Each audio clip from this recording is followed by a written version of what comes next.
Hello everyone and welcome back. In our previous lecture, we covered the broad strokes of hemostasis. Today, we're going to zoom in. We're going deep inside the cell to understand the molecular machinery of the platelet. This is crucial because if you want to understand how antiplatelet drugs like aspirin, clopidogrel, or ticagrelor actually work, you first need to understand the complex signaling dance that happens inside a healthy platelet. So, let's look at our digital whiteboard. Here we have a phospholipid membrane of a platelet. Embedded here we have our key players, the receptors and the enzymes. But before we activate anything, we need to know where some of our signaling molecules come from. It all starts with membrane phospholipids, which release arachidonic acid.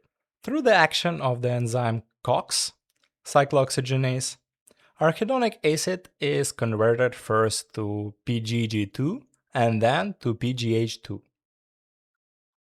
Now, PGH2 is the pivot point.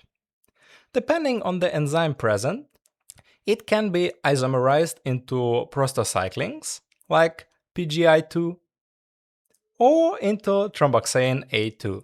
Keep these two in mind, because they are effectively the stop and go signals for the platelet.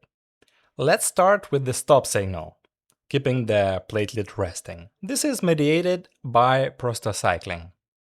Here we see prostacyclin binding to its receptor. This receptor is coupled to Gs protein complex. Watch the G protein closely. Upon binding, the G protein undergoes a conformational change. GDP is kicked out and replaced by GTP. This activates the alpha subunit, which detaches and travels along the membrane to this enzyme here, transmembrane adenylyl cyclase, TMAC. When the GS alpha subunit docks, it activates TMAC. Now, notice how ATP enters the enzyme, and what comes out is CAMP, cyclic adenosine monophosphate. High levels of CAMP are the key to keeping the platelet quiet. Why?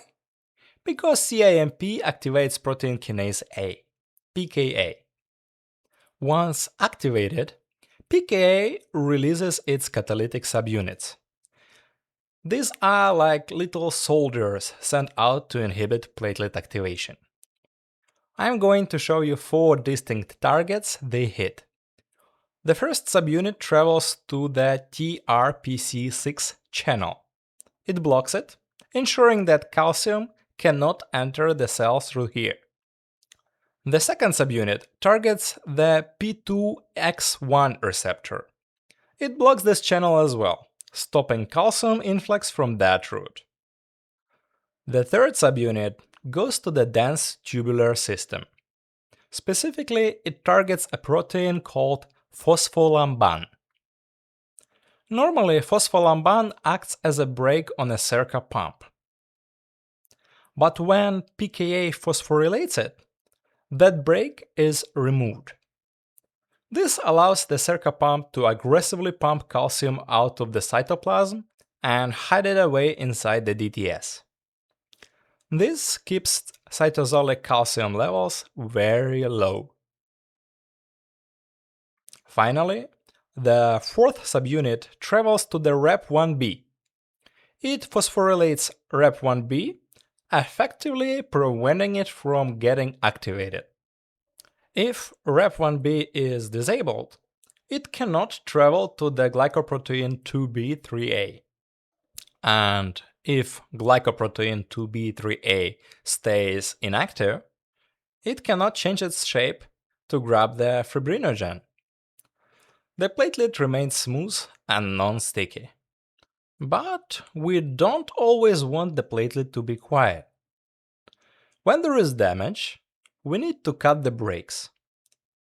This brings us to the GI pathway, activated by ADP. Here, ADP binds to P2Y12 receptor. This receptor is coupled to a GI protein.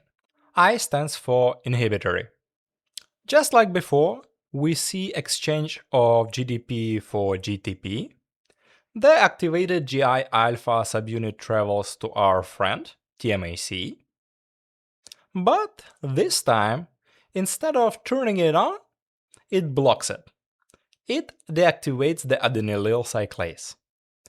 This causes CAMP levels to drop. Without CAMP, pKa shuts down. Those four-soldier subunits we just talked about, well, they stop working. The inhibition is lifted. The platelet is now primed for activation. Now that the brakes are cut, we need to hit the gas. This is where Thromboxane A2 comes in. Thromboxane A2 binds to the thromboxane receptor, which is coupled to a GQ protein. Watch the activation cycle. GDP out, GTP in. And the alpha Q subunit rushes over to activate this enzyme, phospholipase C beta. When PLC beta changes conformation, it targets PIP2, right there in the membrane phospholipid layer. It cleaves it, splitting it in two crucial messengers: inositol phosphate 3, or IP3, and diacylglycerol, or DAG for short. Let's follow inositol phosphate 3 first. IP3 travels to the dense tubular system and binds to IP3 receptors. These are calcium channels. Once opened, all that calcium stored inside the DTS, it floods out into the cytoplasm. Simultaneously, let's look at diacylglycerol. Diacylglycerol recruits PKC to the membrane. Once activated, PKC recruits plextrin, and plextrin facilitates the fusion of granules with the cell membrane. And there they go. Granules releasing serotonin, more ADP, and calcium ions outside the cell to recruit other platelets. Now look at the cytoplasm. It is flooding with calcium. What does that calcium do? The calcium ions bind to activate a specific exchange factor. This activated factor moves to Rep1b. Remember Rep1b? It was being suppressed by pKa earlier. Now it's being activated. The factor I mentioned causes Rep1b to drop its GDP and pick up a GTP.